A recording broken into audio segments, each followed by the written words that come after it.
No. Do Klingon, we wouldn't know. Do what? Do it in Klingon, we wouldn't know. I only know a few words, unfortunately, so it wouldn't be very informative. A few weeks ago, I went on a public speaking day course where they teach you tips and tricks on how to do public speaking. Now, that doesn't just apply to speaking in public in environments such as this. It could apply to, say, doing a 60 seconds or doing a 10-minute presentation or even doing a sales pitch to someone or speaking to your staff, or if you're an employee, speaking to managers. These trips work for any sort of environment where you'll be speaking in a public environment. Now, on this course, one of the things they talked about, and they focused quite heavily on, was your why. Why it is you actually do what you do. Now, that's something I've encountered on other courses I've been on. Zoe's quite familiar with it through the Ascentive course. Tony probably knows quite a lot about it as well, being a business coach.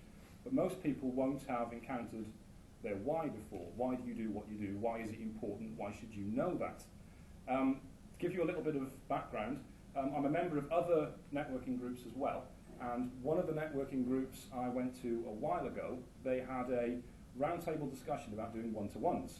So they do one-to-ones the same as BNI does one-to-ones. And one of the things they were talking about was you shouldn't do lots of talking about yourself in your one-to-ones, talking about your family, talking about your dog, your hobbies, your car, that sort of thing.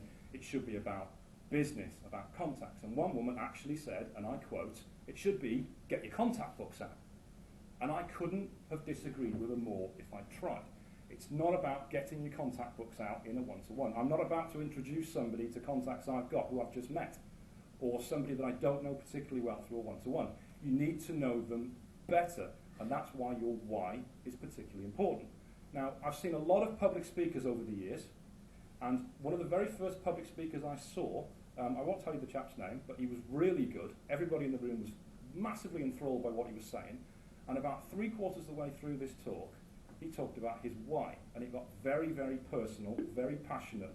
He actually dropped to his knees on the stage, and he talked about how he had refused to help a woman because he couldn't help everybody, do something she wanted to do, and a child died. And everybody was in utter silence listening to what he was saying. I thought, that is so powerful, and I wanted to know more about what this guy did. And we actually went on a course that this guy ran as a result of that. It was brilliant. The more public speakers I've seen since then, the more I've noticed a lot of them have had the same training. Whether it's been from a particular mentor or it's come from a book, they've all had the same training because their speeches all follow the same pattern. They all do the why at a particular point, and it's always quite personal and sometimes gets quite emotional.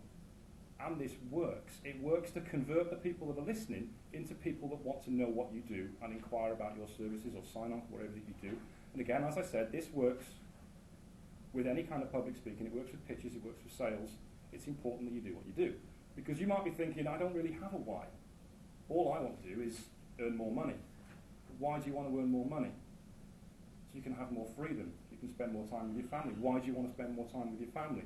It can all trace back as to what it is you actually want to do. So to give you an example of something that might be a why, this isn't my why, but it is true. When I was young, I didn't have a particularly good relationship with my dad. He worked very hard. He was gone in the morning when I woke up. So he went out to work about 5, 6 o'clock in the morning. He came back usually about 6 o'clock at night. He also volunteered to sit on industrial tribunals, so sometimes he was gone till 8, 9 o'clock, sometimes past midnight. So I could go 2 or 3 days without seeing him, and I didn't particularly have a good relationship with him. I didn't think he particularly liked me, to be honest, and I didn't really like him when I was growing up, and I didn't want that situation to be the same with my kids, which is why I wanted to do my own business and have time for myself so that I could choose my hours, basically.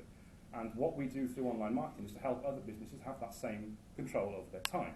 That's an example of a why. As I say, it's not my personal why, but it is a why. So what I'd like you to do this week is think about your own situation and what your own why is. Why do you do what you do?